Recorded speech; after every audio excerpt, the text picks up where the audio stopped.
IAQ, indoor air quality. When you graduate and you get to doing your applications and working for AC companies, there's only three positions you're more than likely going to land in.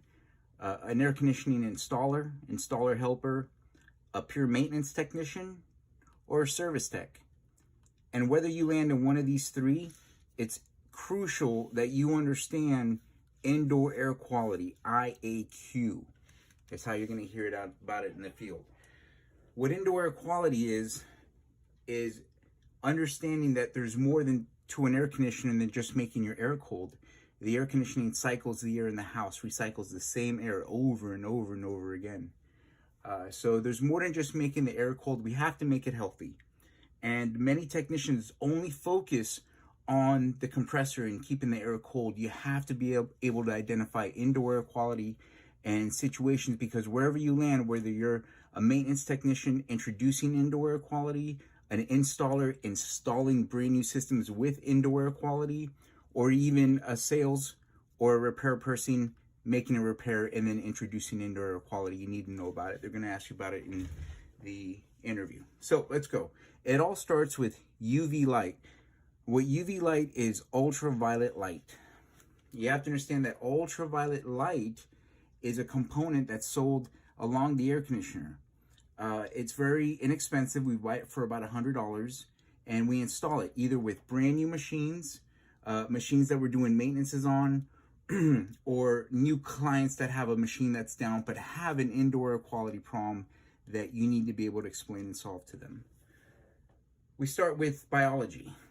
There are 4 microbes that cause illness to humans, and that's bacteria, virus, parasite, and mold.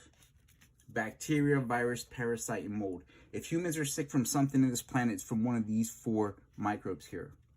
Now, mold is the deadliest because mold releases a secondary byproduct called mycotoxins.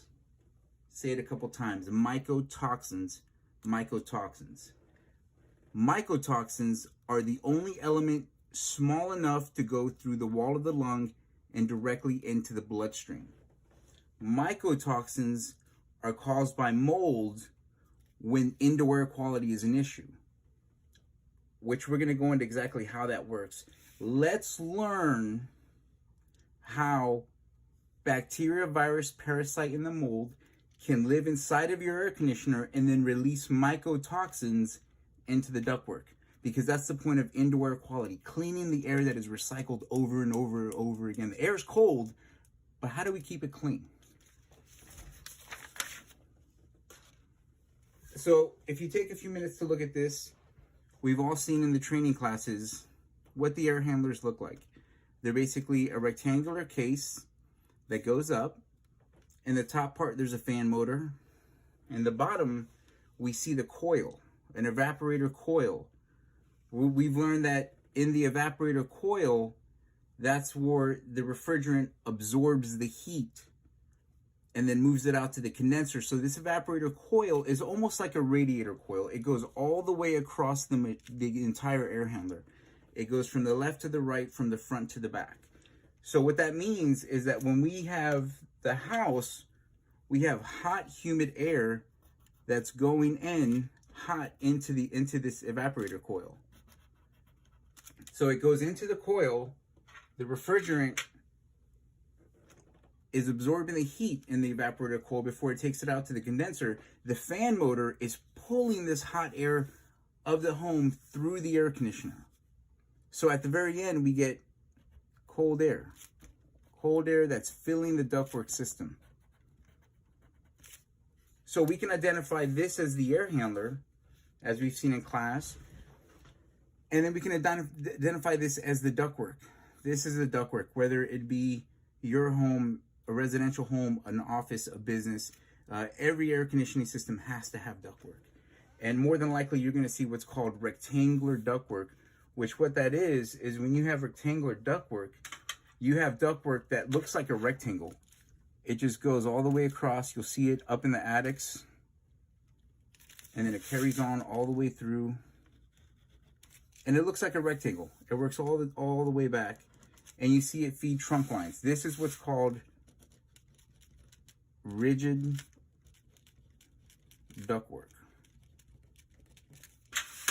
Because you have a rigid ductwork system. In very old homes, anything built before say late 80s, early 90s, everything was allowed to be built with rigid ductwork. But now everything's flexed up. And we'll get into that reason later. So going back to our air handler, we have the evaporator coil that's absorbing the heat from the air passing through it. It's removing humidity. So this coil, like we said, is like a radiator coil. And all the air that goes underneath has to go through this coil to have the humidity removed and then make cold air to goes into the ductwork to cool the rooms. So what happens is at this evaporator coil, we get the three sources of life. For anything to live in this world, it needs air, water, and food. Air, water, and food are needed for life. When you give anything air, water, and food that's alive, it's going to make a byproduct, which is like us. When we get air, water, and food, our byproduct is when we go to the restroom. You're always going to have that if you have air, water, and food. So how do we have air, water, and food at this evaporator coil? Of not just this air conditioner, but every air conditioner that you come across. Every residential home, your home, your neighbor's home, your co-worker's home. We get water because this hot air is releasing its humidity. That's why every AC has a drain line, because the water is always cascading down this coil. This coil is always wet because it's grabbing all the humidity that's in the air and it's pushing it out the drain line outside. So we always have water on this coil. That's why there's a pan right here that the coil sits in, and that's what catches the water and drains it out. So we have water.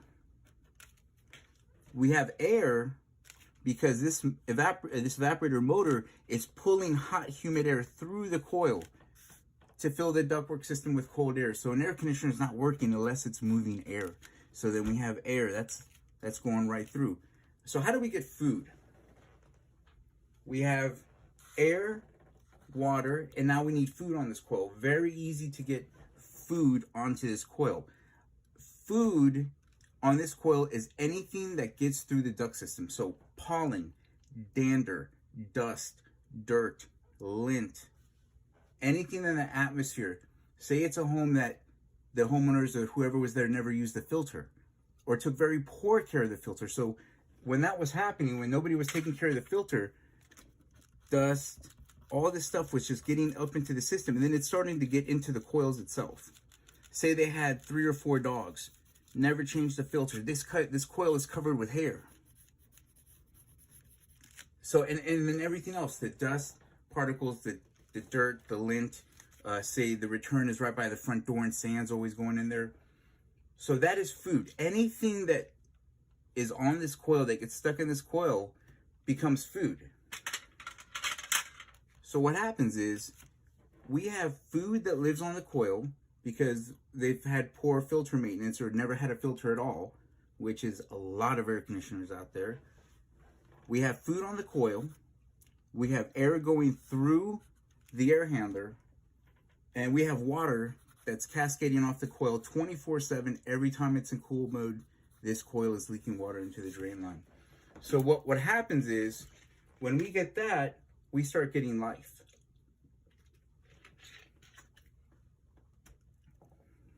So when we're talking life, we're talking about the 4 microbes that cause illness to humans: bacteria, virus, parasite, and mold.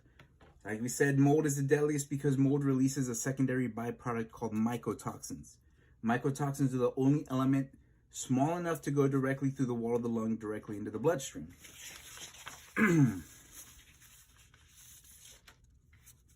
So out of bacteria, virus, parasite, mold is the worst. Mold is the deadliest because what mold does is mold will begin to live on this coil. It's going to start to eat the food. It's going to eat the dog hair, the dust, the dander, the dirt, the lint, anything that's on there. Because that's what mold can do. It can just live off of anything. So as the water is coming down the coil, the mold is eating the food. It's drinking the water that's cascading off this coil. and it's breathing the air that goes through the machine. So you give anything air, water, and food, such as mold, what you're gonna get is a byproduct. And those are the mycotoxins. Mycotoxin is mold feces. Mold is living. It's living on the coil. It's eating the food. It's drinking the water. It's breathing the air. It's pooping mycotoxins. So where do these mycotoxins go? They start filling up in the cabinet, on the motor, on the squirrel cage. And then when you have rigid ductwork, everything, all of that, all the mycotoxins are beginning to actually become infesting the ductwork. So now the ductwork has mycotoxins all over. Every square inch of the ductwork will have mycotoxins in it. Inside the machine, the motor will have mycotoxins in it, the case, the lining. People think that they have mold that's in their ductwork. That's impossible, because we look at what we need for life: air, water, and food. The only thing inside of the ductwork is air. That's it. So that's why mold can't live in the ductwork. Mold lives on the coil. See? It eats the food, drinks the water, breathes the air, and then releases its poop, its mycotoxins, into the rigid ductwork system, or whatever kind of ductwork system they have. But there's remediation for that. What's important to find out is that this is every air conditioner. You keep hearing me tell you that you master one, you master them all. Same thing. In the house you're staying in, your neighbor's house, there's going to be an air handler, whether it be up in the attic, vertical in a garage. Depending on the ductwork system they have, is the only difference. Some have newer, some have older, but everyone's going to have an air handler that has a coil that's wet, covered with food, dripping water, and it has mold that's breathing air. So how do we fix it? How do we take care of this problem? The way we do that is with ultraviolet light. Ultraviolet light is what lets us kill the microbes that are in the coil.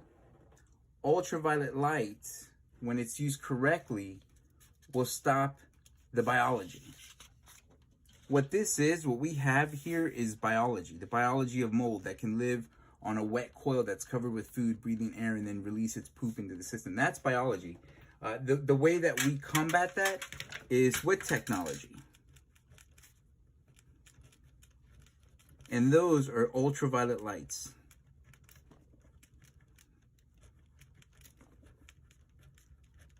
Now, the way that we stop this in its tracks is that we have to use an ultraviolet light. So what is an ultraviolet light? Ultraviolet light is a light that's on the light spectrum. When we have the light spectrum, we have what's dark to light. And what makes ultraviolet light so special is it's so low on the light spectrum. What ultraviolet light does is, when it's placed here at the coil, on the bottom side, it's illuminating this entire coil with light. This is all glowing with ultraviolet light. So what we have is we have the ultraviolet light bulb underneath at the coil, and it's shining its ultraviolet rays onto the inside of this coil. Now, the way UV light works is UV light is so low, it's absolutely low on the end of the light spectrum. So on the end of the light spectrum, that what you get,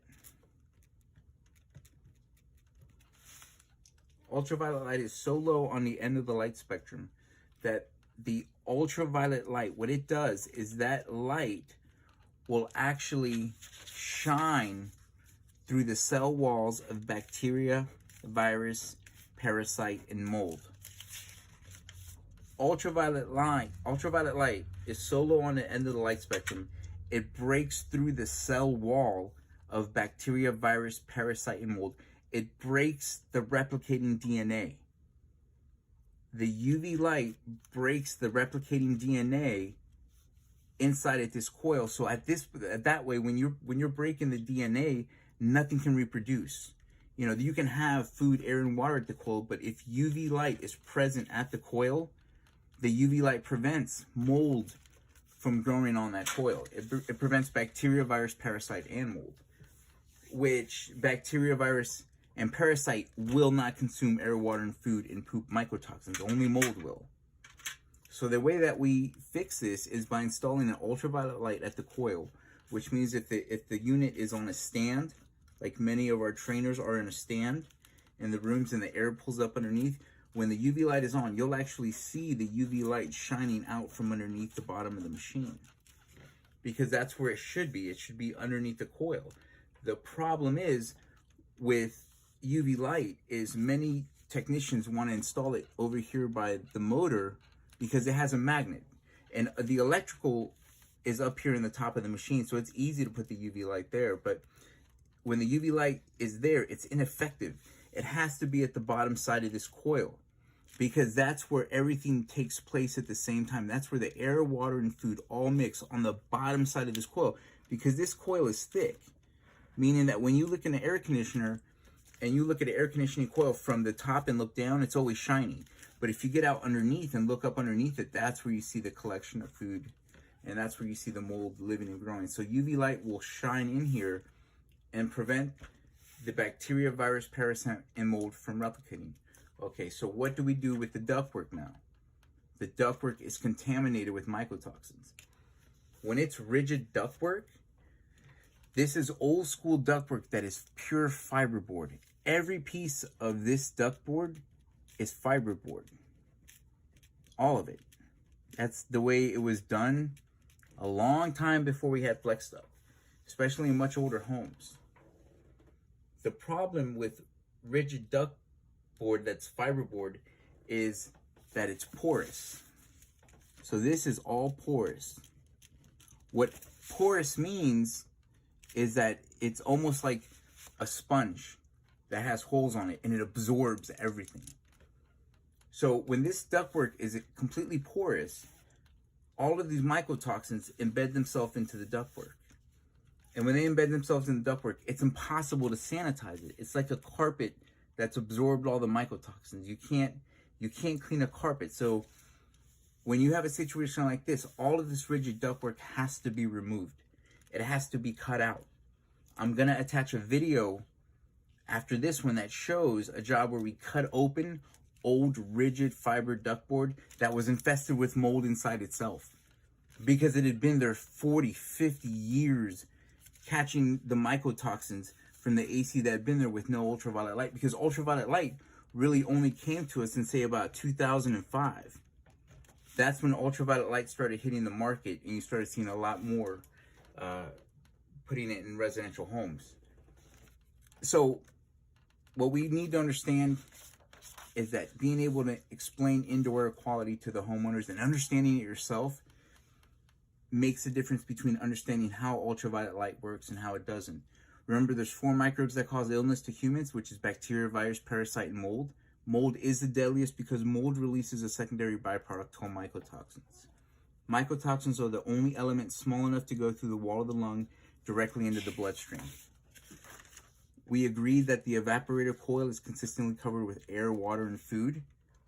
Mold is the worst because it will live on the coil, eat the food, drink the water, breathe the air, and then release its byproduct mycotoxins into the rest of the ductwork system. The ductwork becomes infested with the mycotoxins. At that point, the only way to repair this is to completely cut it out. We're going to share a video that shows the cutting of ductboard and how we replaced it with top-of-the-line ductwork, which we're going to have a video on ductwork itself here coming up. And the last thing we need to remember is ultraviolet light is so low on the end of the light spectrum that the UV light shines to the cell wall of the 4 microbes, bacteria, virus, parasite, mold, breaks the replicating DNA of the 4 microbes, so nothing can live. So hang in there. We're going to see a video on how we cut this old stuff out and how we remedy this. And now you understand that these AC companies you're going to get into are going to want to send you on maintenances, have you doing installs, or being a service technician, where you will always be able to explain this to a homeowner, because every house is the same. They're all going to have a different type of a ductwork system, but they're all going to have the capability of having their ductwork infested with mycotoxins. So stay tuned. We're going to do a video on removing the ductboard, and we're going to do a video in the class of how we install the actual UV light, and a few pictures, slides that are going to come with this video so you see it up hand. So hang in there, guys. It's very important you learn this. Good job.